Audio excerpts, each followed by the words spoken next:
Iran doesn't care about the well-being of Palestinians. It doesn't care about the well-being of Lebanese or Yemenis or Iraqis. Iran really benefits from the misery of these populations and these failing states, and they don't want to see these populations become prosperous. And so in some ways, the more these populations experience conflict, whether it's conflict amongst themselves or direct conflict with Israel, Iran has tended to benefit from this despair of these Arab populations. Hello and welcome to the GZERO World podcast. This is where you'll find extended conversations from interviews on my public television show. I'm Ian Bremmer, and today, as all eyes are on Israel's escalating war with Hamas, what is Iran's next move? In Southern Lebanon, Iran-backed Hezbollah fighters have a missile arsenal that dwarfs Hamas's rocket supply that could easily overwhelm Israel's famed Iron Dome air defense. What's more, the Pentagon recently redirected the USS Eisenhower aircraft carrier and its strike group of destroyers to the Middle East instead of the Eastern Mediterranean.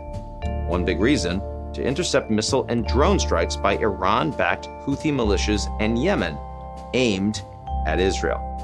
Days later, American F-16 jets carried out airstrikes in Eastern Syria on facilities used by Iran's Islamic Revolutionary Guard Corps and its proxies. The strikes were in retaliation for a barrage of recent rocket and drone attacks against American forces in Iraq and Syria. So yeah, Iran gets around. But there's a big difference between skirmishes with Iran proxy forces and an all-out US-Israel-Iran war. So how close is Israel and its Western allies to all-out war with Iran? And how will Israel's ongoing invasion of Gaza up the ante? Those are questions I'm posing to today's guest, Iran expert at the Carnegie Endowment for Peace, Karim Sadjadpour. Let's get to it.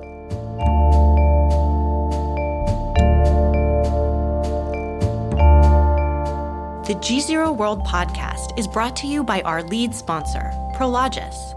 Prologis helps businesses across the globe scale their supply chains with an expansive portfolio of logistics real estate and the only end-to-end solutions platform addressing the critical initiatives of global logistics today. Learn more at prologis.com. Global Reboot, a podcast from Foreign Policy magazine, was created as countries and economies emerged from the pandemic.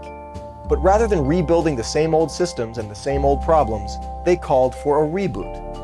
On each episode of Global Reboot, host and foreign policy editor-in-chief Ravi Agrawal sits down with some of the smartest thinkers and doers around to push for solutions to the world's greatest problems. On Season 3, you'll hear about resetting the US-China relationship, dealing with the rise of AI, preserving our oceans, and much more. Find Global Reboot in partnership with the Doha Forum wherever you get your podcasts.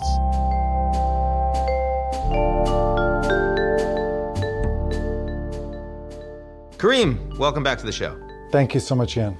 It's good to see you. I have so much I want to ask you about Iran's role in this Israel, Gaza, and extended conflict. Tell me how you think Iran has been involved so far.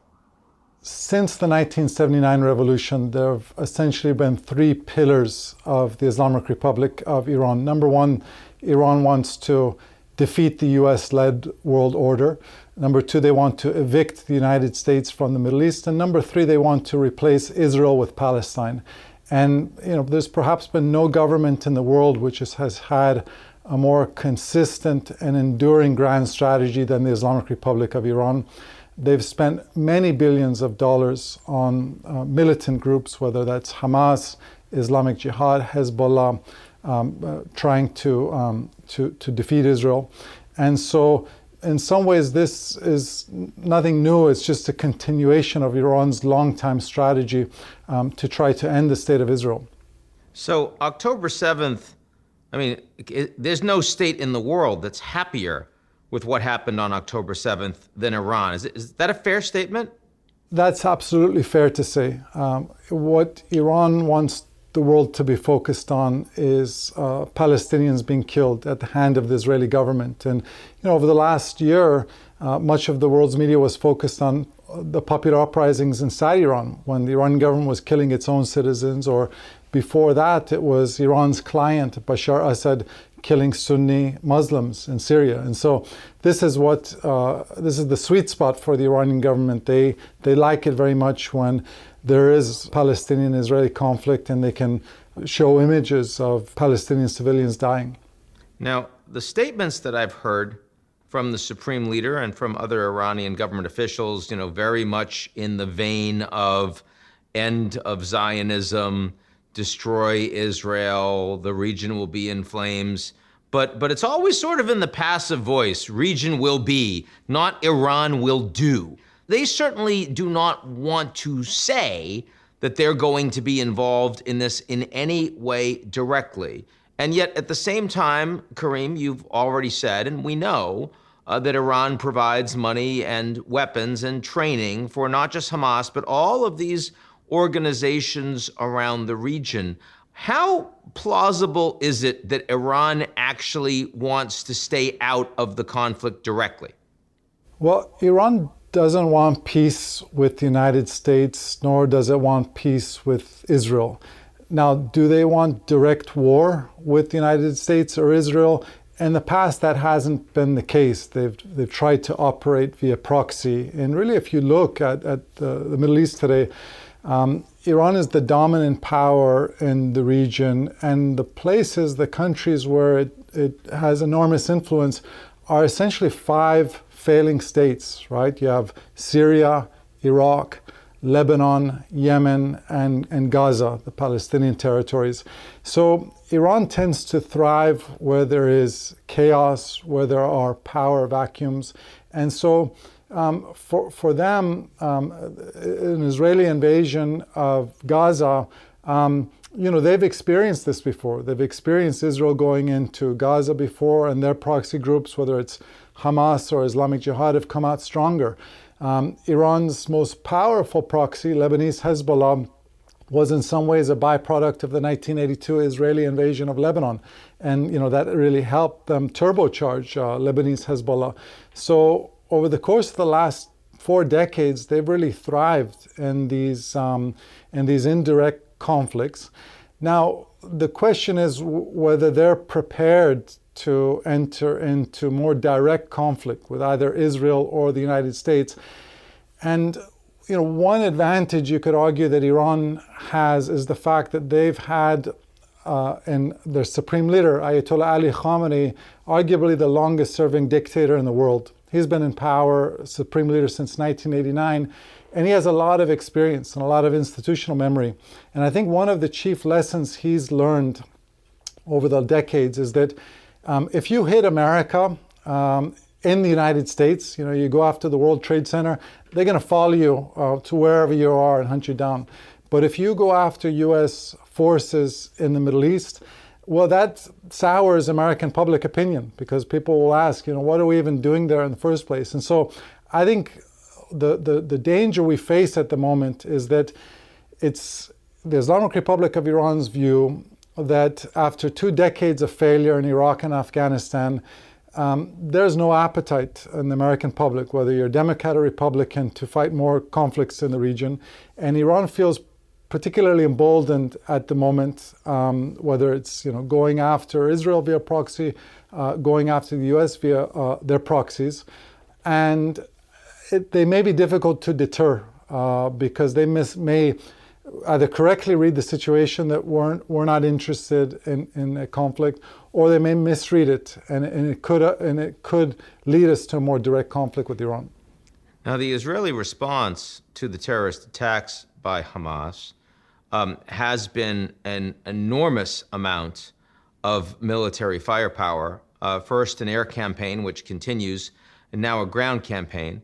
And the stated purpose of those operations, not just from the prime minister, but by the entire Unity War cabinet, is to destroy Hamas, which is Iran's principal proxy in Gaza and among the Palestinians. So, are the Iranians prepared to stand back and watch that happen? And if the answer is no, what are they going to do about it? Well, again, and if you look at the history of the last 2 decades, what Iran tends to do is at the beginning of these conflicts, and the 2003 US invasion of Iraq is perhaps an example where you initially bide your time, but then you prepare your forces for basically the post-war, right? And so that's what Iran has done with its proxies in Lebanon after various Israeli invasions of Lebanese Hezbollah, again, past Israeli wars in Gaza.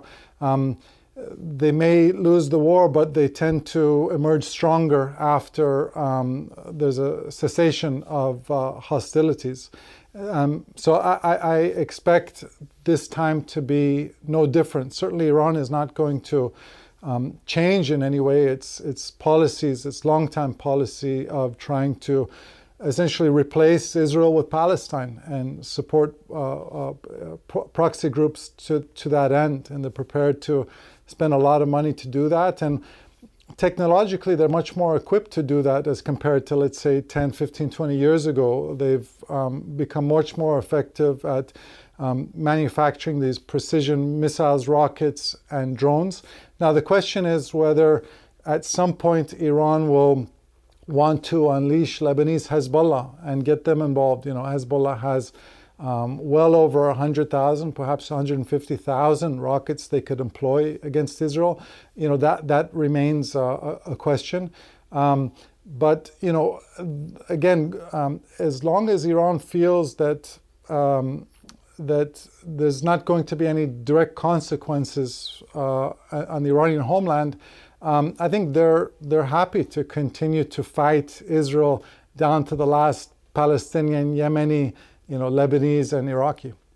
I'm wondering about the level of Iranian influence, and I understand that this is a bit of an impossible question to answer, but just to provide some context, right? I mean, for all of the support that Iran has provided, including training, for Hamas, like right up until the attacks, the belief of the American intelligence is that the Iranians were not aware of the October 7th attacks coming. They were surprised by it, and the Israeli intelligence seems to accept that assessment. Does that strike you as plausible? And then more broadly, when you said the Iranians might set loose Hezbollah in Lebanon, is that the Iranian call? Is that 100% Iran's call? I mean, to what extent do they really have a level of operational control over these various proxy groups in these 5 failed to failing states and territories across the region, Karim? So I would say that Iran tends to macro-manage rather than micromanage their proxy groups. So it's not usually the case where they call up whether it's the leaders of Hamas or Hezbollah or the Houthis and say, okay, do X, Y, and Z today. They tend to defer to those leaders themselves, but so they don't micromanage, but on a macro level, they do have enormous influence, just given the fact that they're oftentimes the chief financier and military supplier of these groups. Now, I've also read the conflicting reports. The Wall Street Journal reported that Iran was directly involved in the planning of these Hamas attacks, and they even quoted Hamas and Hezbollah and Syrian officials arguing that. And I've also heard the counter arguments from U.S. intelligence saying that they don't have any specific intel that Iran was behind. So I think that remains to be seen. But I guess the main point I'd make, Ian, is that we really have to distinguish between being anti-Israel and pro-Palestine. Iran, the Islamic Republic of Iran, is deeply anti-Israel. And I wouldn't argue it's pro-Palestine or pro-Lebanese Shia even. And I say this in response to your question about whether or not Iran would ask the Hassan Nasrallah to unleash Hezbollah rockets. Because at the end of the day, the ruler of Hezbollah. Because at the end of the day, Iran doesn't care about the well-being of Palestinians. It doesn't care about the well-being of Lebanese or Yemenis or Iraqis.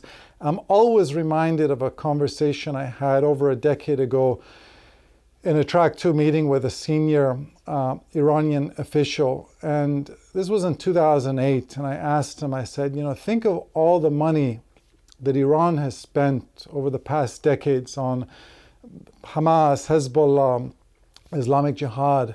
It was then billions of dollars, now it's many billions of dollars. And I said, think of how many Palestinians and Lebanese you guys could have educated, sent abroad to become doctors, lawyers, and engineers. And I'll never forget his response.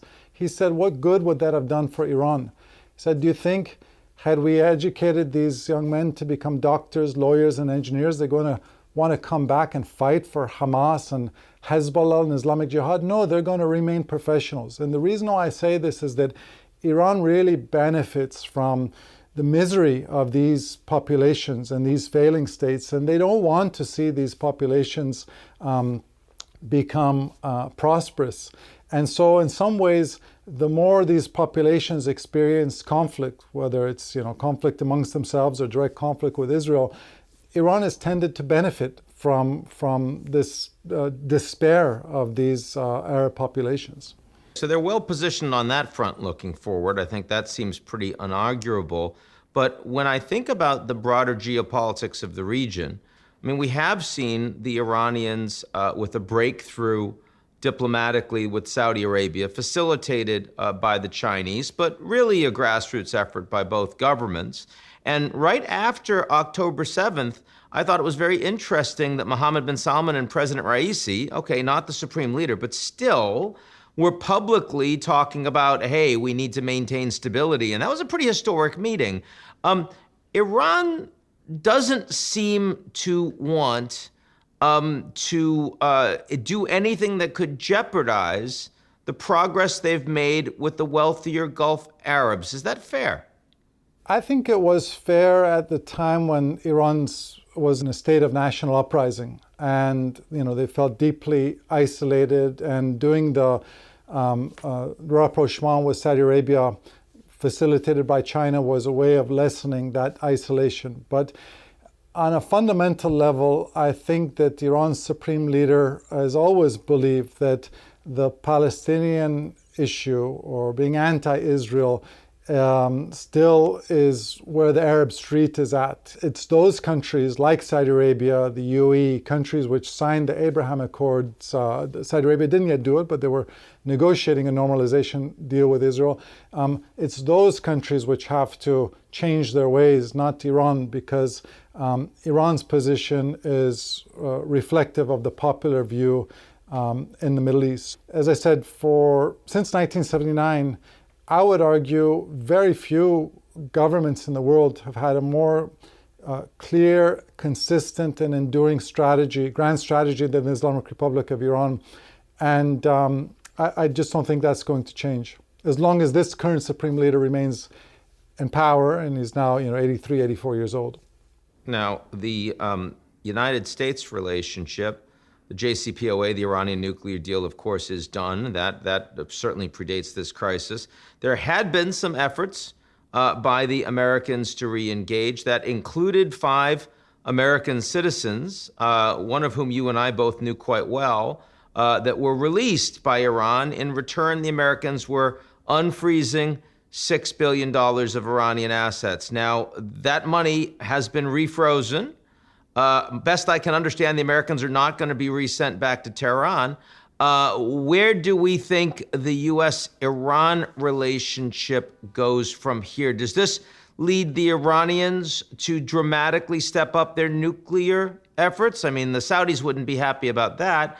Does it also lead the Iranians to be much more willing to engage in strikes against American bases, troops in the region, given what you said about that before? It's an important question, Ian. And, at the moment, I think even people inside the Biden administration would probably concede that they don't really have an Iran strategy at the moment. The hope was to revive the Iran nuclear deal. That hasn't happened. And now we're in an escalatory situation with Iran at a time when no one really wants an escalatory situation. But, that's not only for us to decide. And, I think that it is absolutely plausible that Iran may choose to both advance its nuclear program and up its attacks on U.S. forces and Israel, whether directly or via proxy. If they believe that the Biden administration is not interested in a fight, this is kind of what's oftentimes this is one of the challenges in dealing with Iran is that you're dealing with a country or the government which needs the United States, wants the U.S. as an adversary for its own internal legitimacy. And so when we have an administration which is trying to make concessions or conciliatory gestures toward the Islamic Republic, they don't reciprocate that. They oftentimes say, we can afford to be even bolder because the America doesn't want to fight with us. And so that's the challenge that this Biden administration faces, that on one hand they want to avert conflict with Iran, but if you want to deter Iran, whether deter their nuclear advances or deter their regional aggression, you have to make clear to them there's going to be costs for that kind of behavior.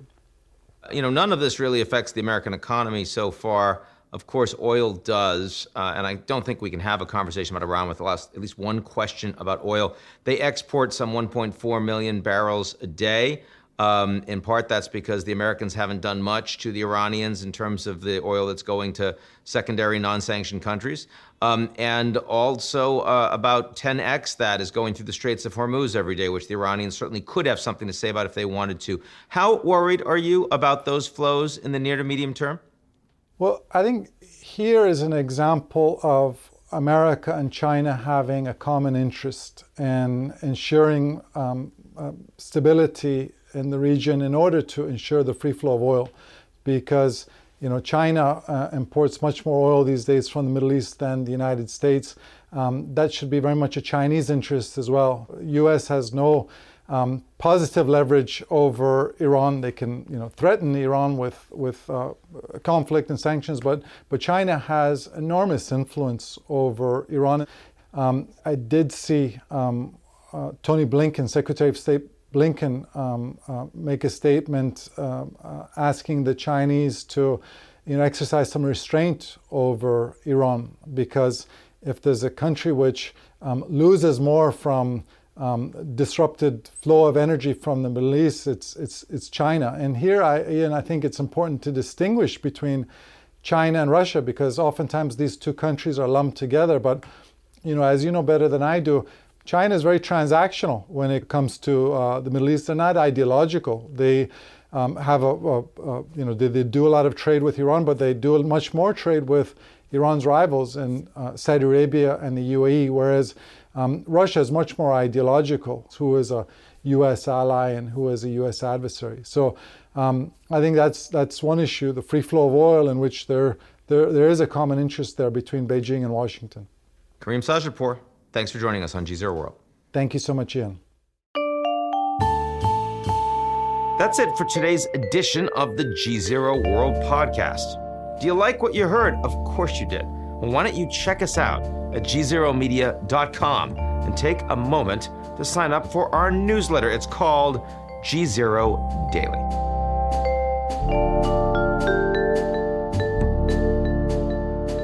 The GZERO World podcast is brought to you by our lead sponsor, Prologis.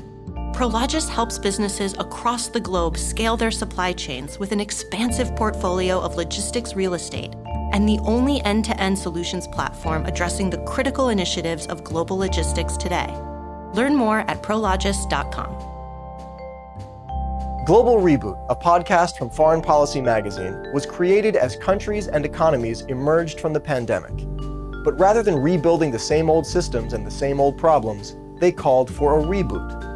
On each episode of Global Reboot, host and foreign policy editor-in-chief Ravi Agrawal sits down with some of the smartest thinkers and doers around to push for solutions to the world's greatest problems. On Season 3, you'll hear about resetting the US-China relationship, dealing with the rise of AI, preserving our oceans, and much more. Find Global Reboot in partnership with the Doha Forum wherever you get your podcasts.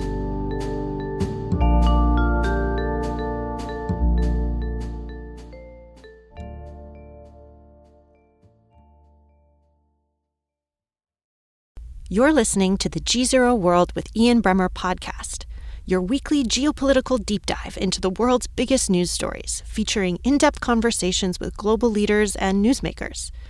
To get more of GZERO's insights on global politics every morning, sign up for our free newsletter, GZERO Daily, at gzeromedia.com.